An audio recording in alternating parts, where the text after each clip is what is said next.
Hello friends, welcome to Riyaz classes. आज के session में हम पढ़ेंगे डिपॉजिटरी सिस्टम के बारे में। This topic is part of unit 10 capital market of the subject business environment MCO 4 MCOM second year IGNOU। Before we begin, if you like the videos that I'm sharing, do hit the like button. Do share your comments to let me know you find all this useful for your studies. Also, don't forget to subscribe so that you won't miss out on watching and learning from my videos. चलिए शुरुआत करते हैं आज के topic की, जो कि है depository system as well as the rolling settlement system. तो ट्रेडिशनली अगर हम बात करें before the online trading system, पहले जो था जो सेटलमेंट का प्रोसेस होता था, जो प्रीवियस सेशन में हमने सेटलमेंट के बारे में अच्छे से पढ़ा था, तो जो पहले सेटलमेंट का प्रोसेस होता था ऑनलाइन ट्रेडिंग आने से पहले, वो उस प्रोसेस में फिजिकल डिलीवरी ऑफ सिक्योरिटीज होता था, यानी कि फिजिकली जो है आपके पास सिक्योरिटी डिलीवर होते थे। तो उस केस में जो है टाइम कंज्यूमिंग जो है वो बहुत ही ज्यादा हो जाता था। बट यहाँ पे जो डिपॉजिटरी सिस्टम जो आया है, ये एक बहुत ही ज्यादा इम्पोर्टेंट रिफॉर्म है जो कि आया है, और ये सेटलमेंट ऑफ ट्रेड में जो है बहुत ही ज्यादा मददगार है, क्योंकि एक तो ये जो है बहुत ही ज्यादा फास्टर सेटलमेंट करा देता है, प्लस ये बहुत ही ज्यादा सेफ एंड सिक्योर भी है। सो ये जो नया सेटलमेंट ऑफ ट्रेड है, ये है delivery through electronic book entry which is facilitated bye depositories. तो ये सारा जो काम है इसकी मदद में, इन सेटलमेंट की मदद में, ऑनलाइन सेटलमेंट की मदद करता है हमको ये डिपॉजिटरीज। सो ट्रेडिशनली हमने जैसे पहले बताया कि पहले जो था फिजिकल डिलीवरी ऑफ सिक्योरिटी होता था, यानी कि जो सिक्योरिटीज होते थे वो फिजिकली मूव होता था from the seller to the buyer. So seller से बायर तक जो है वो फिजिकली जो है मूवमेंट रहता था, सेलर का मूवमेंट रहता था सिक्योरिटीज का, या जो बीच में ब्रोकर्स रहते थे फ्रॉम ब्रोकर, यानी कि सेलर के ब्रोकर से to the buyers broker. Obviously ये सारा क्लियरिंग हाउस के थ्रू ही होता था, बट फिजिकल मूवमेंट यहाँ पे होता था सारे सिक्योरिटीज का। तो इसमें जो था पूरा प्रोसेस जो है कंप्लीट होने में जो है बहुत ही ज्यादा टाइम लग जाता था। एक नाम से दूसरे ट्रांसफर हो रहा है ना शेयर, तो उसमें काफी ज्यादा जो टाइम, पेपर वर्क बहुत ज्यादा, टाइम कंज्यूमिंग बहुत ज्यादा, 2 से 3 महीने तक जो है वो लग जाते थे, और तो इसमें लॉन्ग टाइम है, कॉस्ट भी बहुत ज्यादा हाई है। तो ये सारा जो था बहुत ही ज्यादा कैओटिक हो रहा था। फिर हमारे पास जो है ये नया जो है सिक्योरिटीज होल्ड करने का सिस्टम आया, जो हम आजकल जो डीमैट बोलते हैं। डीमैट कुछ भी नहीं है, आपका जो सिक्योरिटीज है उसी का एक डीमेटीरियलाइज्ड फॉर्म है, यानी कि सिंपल वो फिजिकल से ऑनलाइन सिस्टम हो गया है। अब आपको जो है पेपर फॉर्म में सिक्योरिटीज आपके हाथ में पकड़ना नहीं पड़ेगा, सब कुछ ऑनलाइन जो है आपके पोर्टफोलियो में जो है शो होगा। If you are using an app, तो आपके ऐप में वो दिखाएगा, वेबसाइट के थ्रू डिफरेंट अकाउंट से, जैसे कोटक महिंद्रा हो गया, SMC हो गए, डिफरेंट है, HSBC इन्वेस्ट हो गया, बहुत सारे कंपनीज है जो कि जो है एक प्लेटफॉर्म आपको प्रोवाइड कराते हैं, जिसके थ्रू जो आप जो है शेयर वगैरह खरीद सकते हो। एंड वो आपको, अभी देखो आप कोई भी शेयर खरीदो, टाटा के शेयर खरीद लो जाके, तो वो शेयर आपके पास जो है फिजिकल कोई चिट्ठी पत्र नहीं आता है आपके पास, आपके पोर्टफोलियो में ऑनलाइन ही वो दिखा देता है, और वो भी इंस्टेंट ही दिखाता है, 2 से 3 महीने बाद, यार हफ्ता भी नहीं लगता है, बहुत ही ज्यादा इंस्टेंट ट्रांसफर होता है। तो ये सारा जो है, ये जो डीमेटीरियलाइजेशन जो नया सिस्टम आया है, उसके बाद ही जो है ये हुआ। So with the introduction of the holding of securities in dematerialised form या फिर demat form with the depositories, the transfer takes place by means of electronic book entries. तो सब कुछ जो है अब इलेक्ट्रॉनिकली हो रहा है, बुक एंट्रीज भी है, ऑब्वियसली बुक एंट्रीज भी इलेक्ट्रॉनिकली ही आपका जो है होता रहेगा, एंड ये सारा जो है डिपॉजिटरीज की मदद से होता है। अब ये सब स्टार्ट हुआ with the establishment of national securities depository limited, जो कि हमारा इंडिया का पहला डिपॉजिटरी है, 1996 में ये बना। तो इंडिया का पहला डिपॉजिटरी कौन सा है? नेशनल सिक्योरिटीज डिपॉजिटरी लिमिटेड, जो कि है NSDL जो हम इसको बोलते हैं। ओके, NSDL जो है 1996 में आया, and this is India's first depository.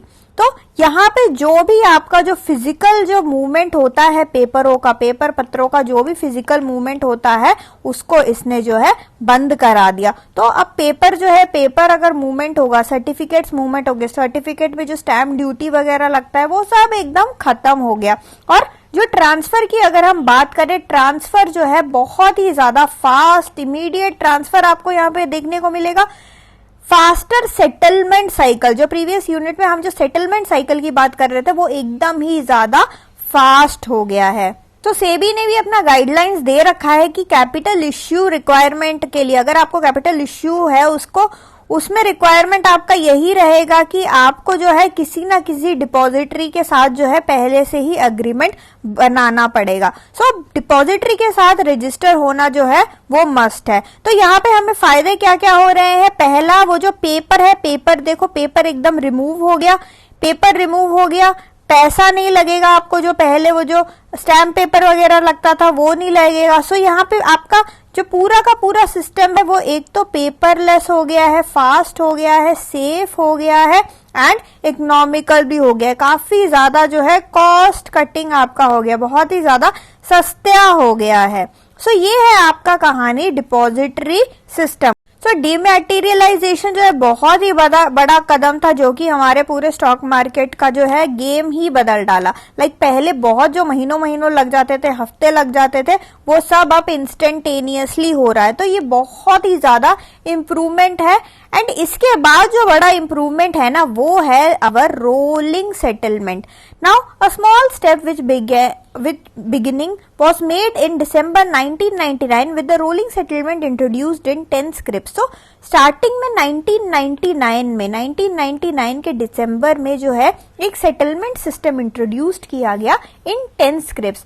Now rolling settlement actually है क्या? It refers to a system in which trades outstanding at the end of the day have to be settled at the end of the settlement period. तो यहाँ पे एक settlement period आपका रहेगा and जो भी ट्रेड हो रहा है वो ट्रेड जो है उसी सेटलमेंट पीरियड के अंदर ही सेटल हो जाना चाहिए। ये है उसका सिंपल मतलब। तो अगर हम T+5 रोलिंग सिस्टम की बात करें, इन T+5 रोलिंग सिस्टम, सो अगर इस केस में कोई ट्रांजैक्शन हुआ, अगर वो ट्रांजैक्शन हुआ लेट से ऑन मंडे, सो मंडे के बाद, मंडे को अगर वो ट्रांजैक्शन हुआ तो वो जो ट्रांजैक्शन है उसका सेटलमेंट कब होगा? उसका सेटलमेंट होगा on the 5th working day after Monday, Monday +5। तो मंडे के बाद जो 5th वर्किंग डे आएगा, यानी कि जो नेक्स्ट, उसके बाद कब आएगा? वो नेक्स्ट मंडे को ही आएगा। सिमिलरली अगर कोई ट्रांजैक्शन है जो कि we enter on Tuesday, then it shall be settled on the following Tuesday. तो नेक्स्ट ट्यूसडे को जो है वो सेटल होगा अंडर T+5 रोलिंग सेटलमेंट। सो यहाँ पे जो है ये फास्टर हो रहा है। अगर आप पहले का वीकली सेटलमेंट साइकिल, आपको याद होगा हमने वीकली सेटलमेंट साइकिल के बारे में पढ़ा था, हफ्ते में जो एक बार सेटल होता है या तो वो मंडे को होता था या सैटरडे को होता था। सो उससे जो है ये काफी बेटर है। ऑब्वियसली बेटर है कि 7 दिन में कहाँ पहले सेटल होता था, यहाँ 5 दिन में हो रहा है। तो अब क्या हो गया कि जो ये वाला सेटलमेंट पीरियड है, it may be noted that the account period settlement has been discontinued since January 1, 2002 as per SEBI directive. Now अब क्या हो गया कि इंडिया में जो है धीरे धीरे T+3 और T+2 सेटलमेंट साइकिल भी आ गया एंड ये आया अप्रैल 1 को। In 2003 we got the T+3 as well as T+2 जो है सेटलमेंट साइकिल, ये हमको मिला। सो T+2 साइकिल में हो क्या रहा है भाई? T+2 साइकिल में सिंपल यही हो रहा है कि अगर एक जो है, अगर हम ट्रेड करेंगे मंडे को, तो उसका जो सेटलमेंट है वो कब होगा? वेडनेसडे को। सो ये है T+2 सेटलमेंट साइकिल का मतलब। मंडे के बाद जो नेक्स्ट जो दूसरा दिन आएगा उसमें वो सेटलमेंट होगा, जहां पे पे इन और पे आउट जो है वो होगा। अब यहाँ पे एक होता है पे इन और एक होता है पे out. Now pay in means that payment और delivery of securities by the broker to the stock exchange. तो पे इन का मतलब ये है कि delivery of securities by the broker to the stock exchange. जो सिक्योरिटीज है उसका डिलीवरी कौन कर रहा है? बाय द ब्रोकर, ब्रोकर उसको कर रहा है to the stock exchange. Okay, so delivery of the securities by the broker to the stock exchange, it will be called as pay in. और pay out क्या होगा? Pay out means the payment and delivery of securities by the exchange to the broker. और पे out का मतलब stock exchange से जब जो पेमेंट वापस ब्रोकर के तरफ जाता है, that is your pay out. So यहाँ पे दो वर्ड्स है, एक हो गया पे इन, दूसरा वर्ड है हमारा पे आउट. पे इन में क्या हो रहा है? वो जो ब्रोकर से स्टॉक एक्सचेंज की तरफ जा रहा है, एंड पे आउट में स्टॉक एक्सचेंज से ब्रोकर की तरफ जा रहा है. Now the exchanges have to ensure that pay-in of funds, payout of funds or delivery of securities to the client is done by the broker within 24 hours of the payout. So ये जो पूरा rolling settlement है, ये बहुत ही ज्यादा अच्छा system है. बहुत ही ज्यादा देखो आप सेटलमेंट का जो प्रोसेस है उसको इसने जो है बहुत ही ज्यादा फास्ट कर दिया है. बट इसको चलाने के लिए हमें किस चीज की जरूरत है? हमें इस चीज की जरूरत है कि वो जो चीजें हैं, जो भी हमारा बायर और सेलर के बीच में एक्सचेंज वगैरह हो रहा है, it should all be done via electronic mode. So अगर आप इलेक्ट्रॉनिक मोड के थ्रू अगर पेमेंट करोगे, ट्रांजैक्शंस जो है बाई और सेल वगैरह इलेक्ट्रॉनिक मोड के थ्रू होगा, तभी हम ये जो है रोलिंग सेटलमेंट का ये जो पूरा सिस्टम हमने बना रखा है, ये हम सही से चला सकते हैं.